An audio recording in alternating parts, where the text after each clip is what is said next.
I am pleased to announce the imminent publication of my 7-hour audio book, Determinism, Freedom, and Psychopathy, narrated by Mitchell Johnson. Even though the world is governed by laws, human beings are able to be free. In fact, there is no difference between being genuinely free and having a distinctively human psychological architecture. But self-deception and rationalization can result in the replacement of actual beliefs with operational pseudo-beliefs. And when this happens, the result is a sociopathic pseudo-person. The difference between a sociopath and a psychopath is that whereas the sociopath once had a distinctively human psychological architecture, the psychopath never developed such an architecture to begin with. Thus, whereas the sociopath's personality is that of an ossified human, the psychopath has no real personality to speak of. What the psychopath lacks in the way of an actual identity, however, he replaces with narratives, the primary function of which is to give a semblance of cohesiveness to his otherwise gelatinous psyche, and a secondary function of which is to defraud others.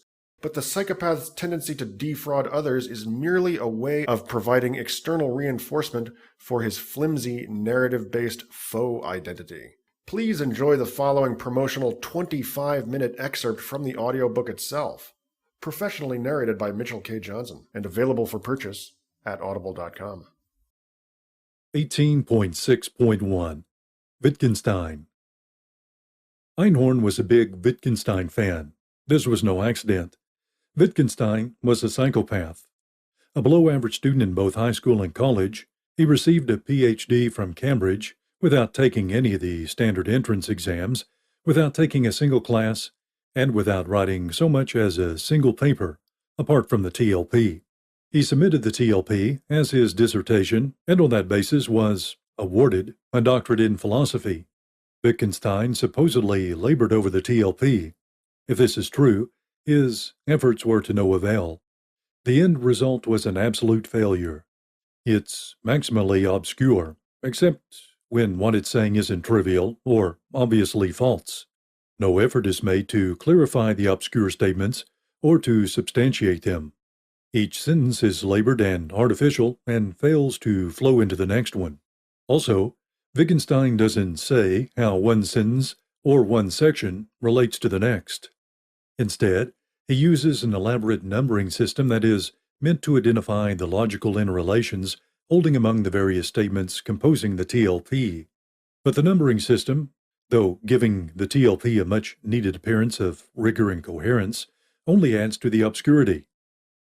To this day, scholars have failed to produce a single interpretation of Wittgenstein's numbering system that doesn't add more incoherencies to the TLP than are already known to be there.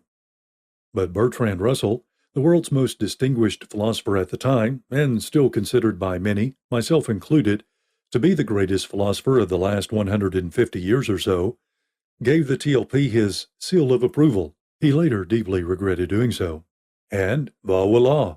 Wittgenstein had a Ph.D. in philosophy, despite Wittgenstein's previously mentioned lack of credentials, and despite the TLP's total lack of merit.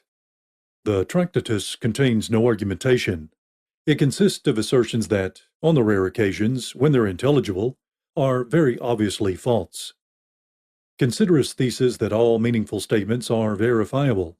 No sooner did philosophers read that sentence than they sought to be subject to obvious counterexamples. For example, all copper conducts electricity. To take another example, consider this thesis, that all complex statements consisting of other statements, are truth functions of the component statements. In other words, given a complex sentence, for example, Smith is tall and Jones is short, whether that sentence is true is determined by whether its components, Smith is tall and Jones is tall, are true. Again, no sooner does one read this sentence than one sees it to be subject to obvious counterexamples. Consider the sentence, Jones got fired because he has poor people skills. Given only that each of Jones got fired and he has poor people skills is true, it's an open question whether Jones getting fired had anything to do with his having poor people skills. Given the profound differences between iconic and non-iconic forms of representation, Wittgenstein's picture theory of meaning can only be seen as making the empty point that sentences are picture-like, in that, like pictures, they are sometimes representational. With a few trivial exceptions, none of the other intelligible sentences in the Tractatus fares any better. The Tractatus is a tiny work. If printed in the same font as the text in this book, and on pages the size of this book, it would be around 10 pages long, but it appears much longer than this. The reason for this is that it isn't written in paragraphs like other books. It consists of numbered remarks, each of which is separated from its neighbors by large spaces, as if to emphasize its importance. The remarks are numbered by decimals, not whole numbers. The decimals are supposed to indicate relations of subordination, so remark number 5.211 is subordinate to remark number 5.21, as is remark number 5.212.1. Use a similar system in this book. Thus, the numbers are supposed to indicate the logical relations holding among the corresponding statements. But in the Tractatus, there is no discernible relationship between a given statement's number and its relation to the statement or statements to which it is supposedly subordinate. A philosopher named Kevin Gibson wrote a paper with the title, "Is the Numbering System in the Tractatus a Joke?" Presumably, the author thought so. I agree with him. The numbers give the Tractatus an appearance of hard-hitting rigor that a reading of it fails to bear out. At the time, Russell was the most influential and respected figure in the philosophical world. Having convinced Russell of his philosophical greatness, Wittgenstein enlisted Russell's help in finding a publisher for the Tractatus. Russell was obviously as capable as anyone in the philosophical community of convincing publishers to accept a work they would otherwise reject. Nonetheless, the first 20 publishers chose not to. In any case, the 21st publishing house agreed to publish it, but only on the condition that Russell write a substantial preface to it, so that the book would basically be a paper by Russell, which would inevitably be good, followed by Wittgenstein's curious little effort, which, it was presumably hoped, it would overshadow. Russell's preface is illuminating and enjoyable to read. Wittgenstein rewarded Russell for his efforts by saying that his preface thoroughly misrepresented the Tractatus, but without saying how it did so, and without entertaining the possibility that it might be his fault that nobody, including Russell, could understand what he was saying. Russell did in fact misrepresent some of Wittgenstein's claims, but in doing so, he attributed views to Wittgenstein that were more cogent than those advocated by Wittgenstein himself. Wittgenstein fumed for the entirety of his career about how nobody understood what he wrote. He never blamed himself for this. It was always the reader's fault. Soon after the Tractatus was published, every clear statement in it, with a few unimportant exceptions, was shown to be false, thoroughly confused, and unlike other false, confused statements, not even obliquely suggestive of anything that was true or fruitful. Since it was written by Wittgenstein, who everybody knew to have been given Russell's seal of approval, the Tractatus was treated with reverence, and still is. But not a single philosopher could find anything in the Tractatus that, no matter how liberally interpreted, was even remotely close to the truth, or that provided clear evidence that its author had any philosophical ability. In the immediate aftermath of its publication, when the grievous problems with the Tractatus became public knowledge, Wittgenstein vanished for 10 years, resigning his professorship and severing all contact with anyone in the philosophical community. During that time, he had no jobs of substance. He was a middle school teacher for a while, but was fired for physically abusing his students. When he returned to Cambridge, he argued that there is no truth, or, what is the same, that truth is culture-dependent, being nothing more than a myth we create to validate our linguistic practices. That, so far as they don't consist of sensations, minds are identical with overt bodily movements, that all philosophical puzzles are immediately solved by looking at how words are ordinarily used, and that mathematical statements never represented discoveries and were in all cases conventions or stipulations. After returning to philosophy, Wittgenstein published nothing. He disseminated his thought through lectures. He did not permit people to attend his lectures unless he had a personal relationship with him. Distinguished philosophers from other universities were not allowed to attend his lectures.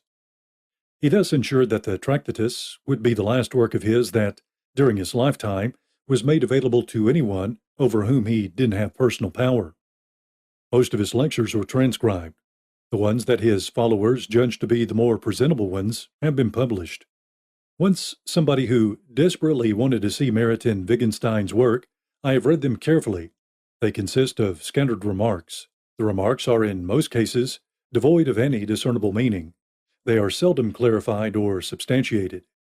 That said, certain themes clearly run through them. There is no truth. What scientists refer to as discoveries are just changes in the conventions governing certain terms. If one knows how a word is used, one knows everything that there is to know about its meaning. Psychopaths don't really understand terms like right and wrong, good and bad, but they know how to use such terms.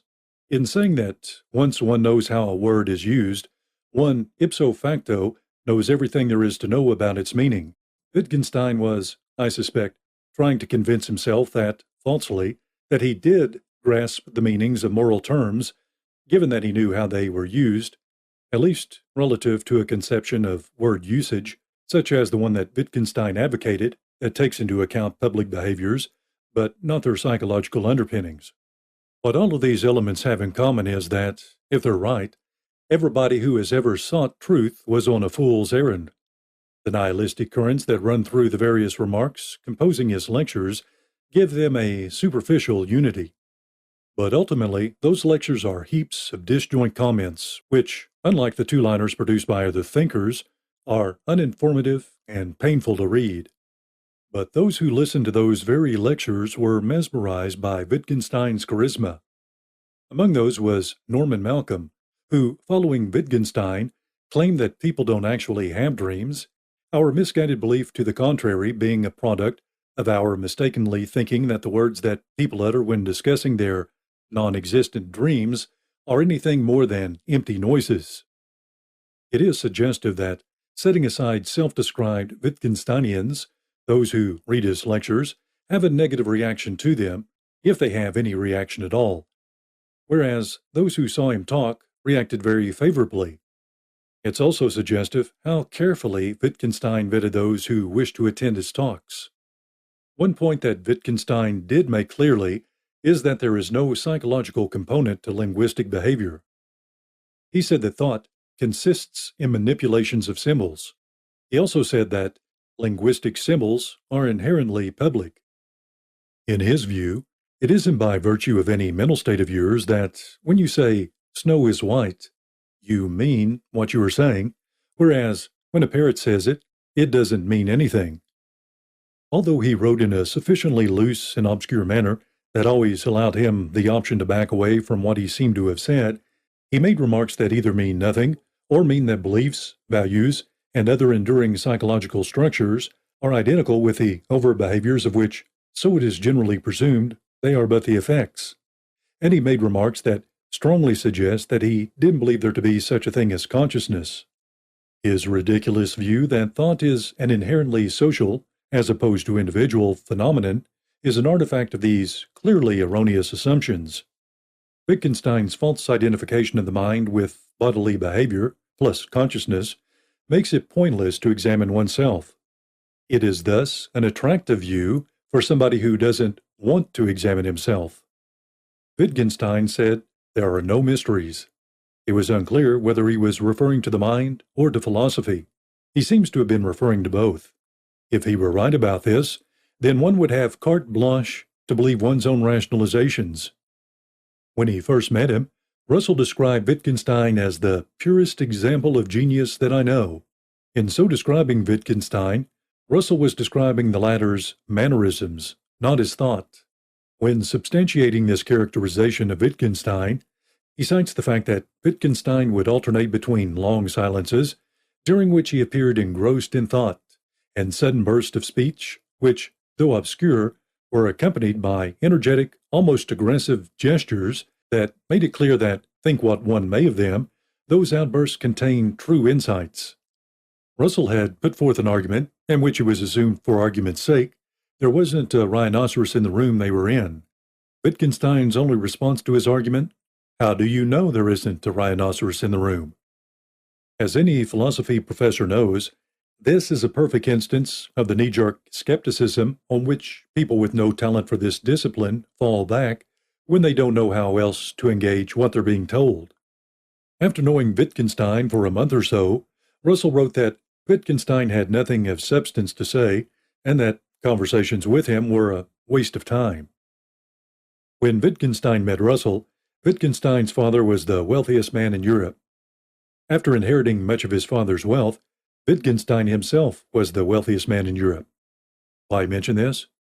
Because if a billionaire shows up and asks you for a professorship, you'll have a strong incentive to give it to him, if, like Russell, you have the power to do so, and you'll look very hard for legitimate reasons to do so. And if you can find anything resembling such a reason, anything that by any stretch could pass for such a reason, you'll pounce on it. In any case, it seems unlikely that if Wittgenstein had been a coal miner's son, his sudden appearance at Russell's door would have elicited such hospitality. In later years, Russell withdrew his support for Wittgenstein's work. Though Russell doesn't say so explicitly, he seems to have thought that Wittgenstein had played him for a fool and that his support for him was misguided. What Russell does say explicitly is that Wittgenstein's post-tractarian work did not influence me at all, and what he says about the Tractatus consists mostly of arguments, all of them cogent, to the effect that specific points made in it are false. His remaining comments about the Tractatus express irritation, and I suspect a certain moral outrage, at the fact that his points are delivered without any justification, like a czar's ukase, and at the related fact that, because he felt his statement not to require substantiation, he didn't clarify them.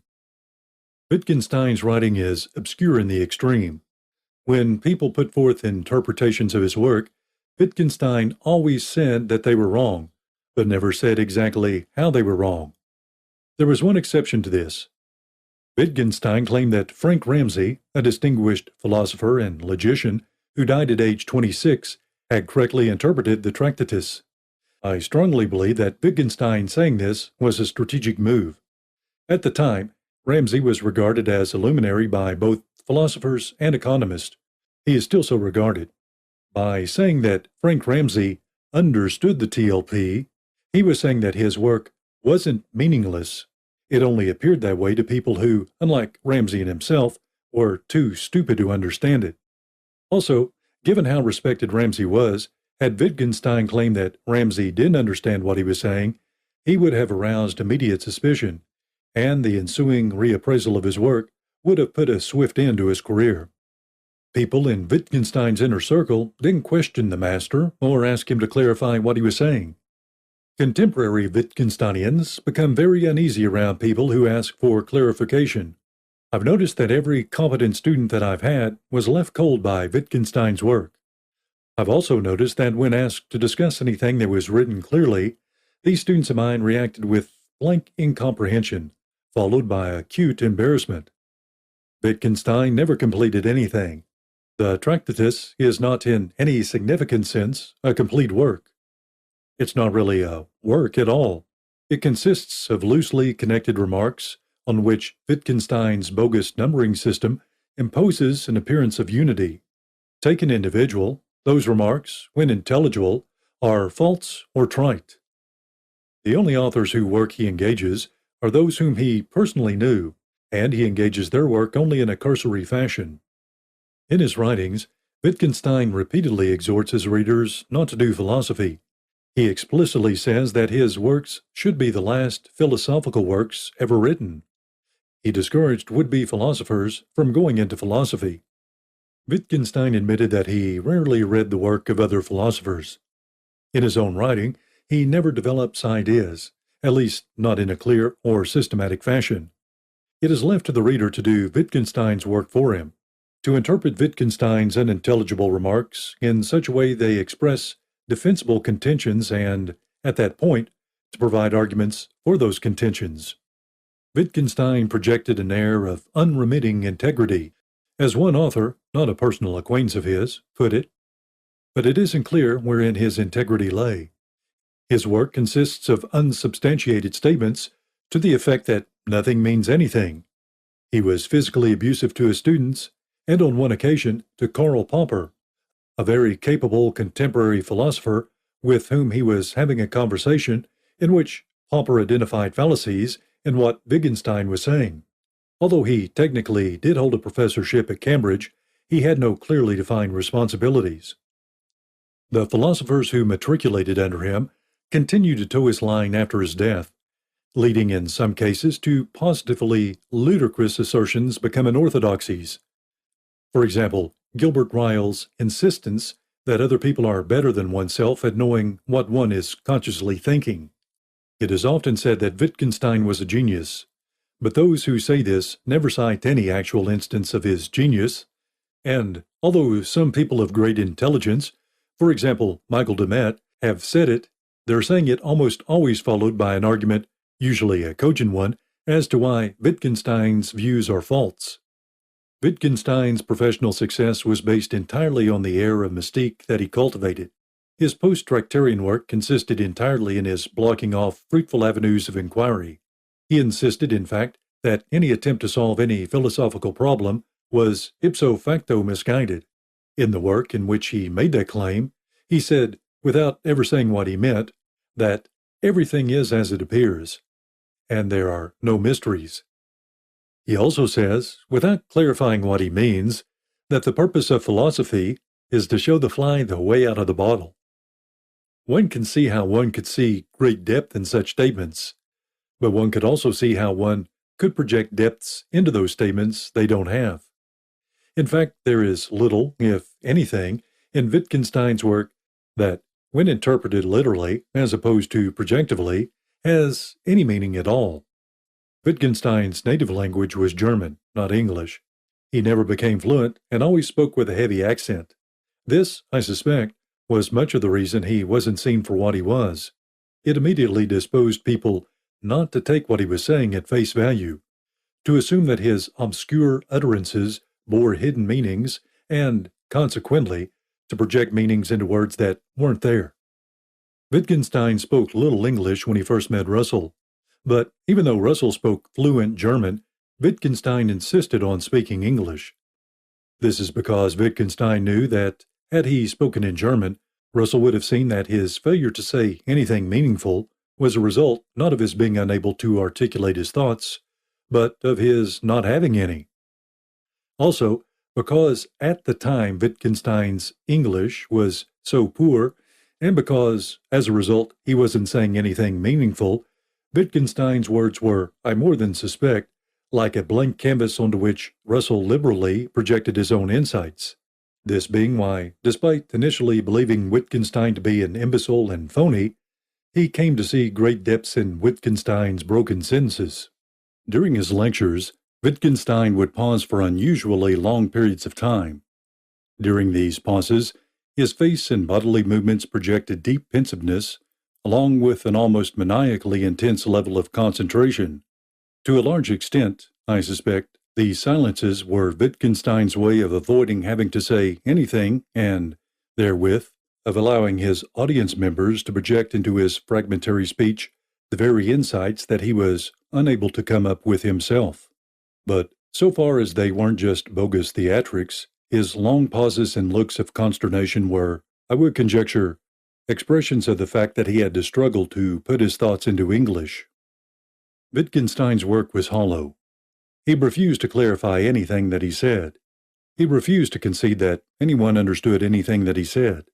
Given its thoroughly nihilistic character and its curt dismissal of any attempt to seek philosophical truth, Wittgenstein's work would have put an end to philosophical thought had it not been for the fact that many philosophers didn't give any credence to what he said.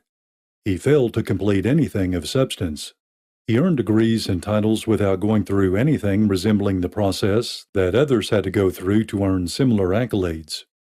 His speedy journey from below-average high school student to holder of a chair in philosophy at Cambridge was based entirely on the impressions that people had of his character.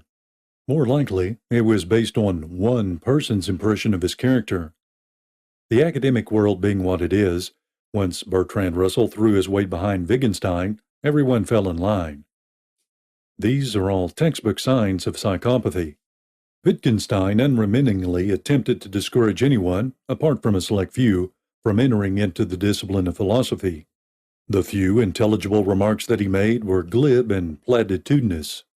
When criticisms of the Tractatus began to roll in, he petulantly quit his job and ceased to have any communication with anyone in the discipline of philosophy. It is worth noting that before publishing the Tractatus, he described it as being the last philosophical work that need ever written. His reasons: first, there is no legitimate philosophical question to which it didn't provide a definitive answer. Second, it exposed defects in the discipline of philosophy that, once seen, would warrant a universal abandonment of it.